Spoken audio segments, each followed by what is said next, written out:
Léa la girafe étoilée au pays des merveilles. Il était une fois, au cœur de la savane africaine, une girafe prénommée Léa. Cependant, Léa n'était pas une girafe comme les autres. Elle avait des étoiles d'or qui brillaient sur son pelage tacheté. Gracieuse et curieuse, Léa rêvait de découvrir de nouveaux horizons. Un jour, Léa prit son courage à deux pattes et annonça à sa famille qu'elle souhaitait quitter leur savane pour vivre des aventures à Paris. Sa mère et son père, perplexes, étaient inquiets pour elle, mais ils savaient aussi qu'il était important pour Léa de suivre ses rêves. Ainsi, Léa quitta sa savane natale, déposant un tendre baiser sur le front de sa famille avant de s'envoler vers Paris. Une fois arrivée dans la capitale française, elle fut ébahie par les magnifiques monuments qui se dressaient devant elle. Elle se promenait fièrement sur les Champs-Élysées, attirant les regards émerveillés des passants.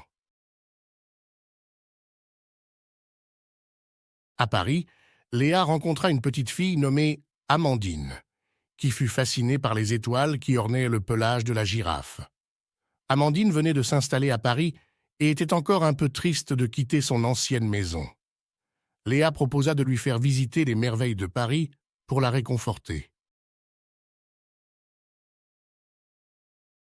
Ensemble, elles partirent à la découverte de la Tour Eiffel, de Notre-Dame, du Louvre et bien d'autres monuments. Léa se sentait comblée de bonheur en partageant ces instants magiques avec Amandine.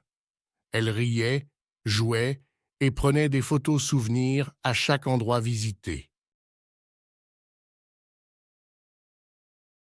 Un jour, alors qu'elle se trouvait devant le château de Versailles, Léa eut une idée fantastique. Elle voulait visiter cet endroit royal avec Amandine. Les deux amies entrèrent dans le château et furent envoûtées par sa grandeur et sa beauté.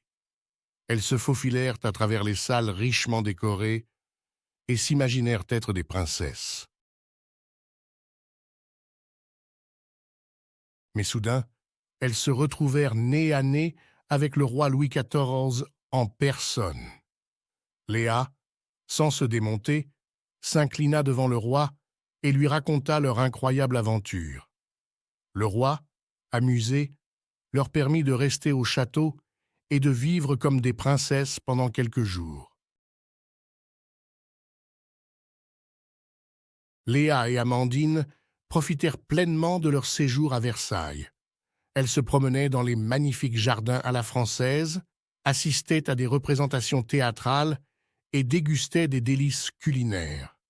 Léa se sentait telle une reine, avec sa couronne d'étoiles, faisant la fierté de tous. Mais au bout de quelques jours, le temps vint pour Léa de retourner dans sa savane.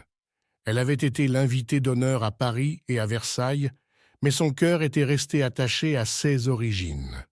Elle savait que sa famille lui manquait et que de nouvelles aventures l'attendaient dans la savane africaine. Amandine, triste de la voir partir, lui promit de garder précieusement les souvenirs de leur merveilleuse amitié.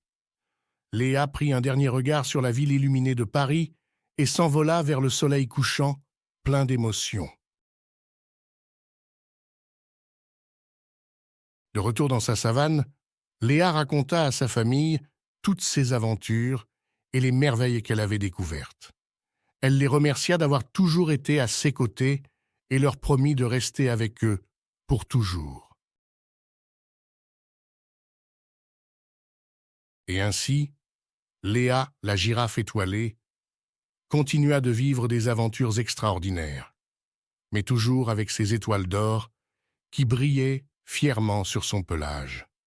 Et à chaque fois qu'elle levait les yeux vers le ciel étoilé, elle se souvenait avec émotion de Paris, de Versailles et de l'amitié qu'elle avait trouvée auprès d'Amandine.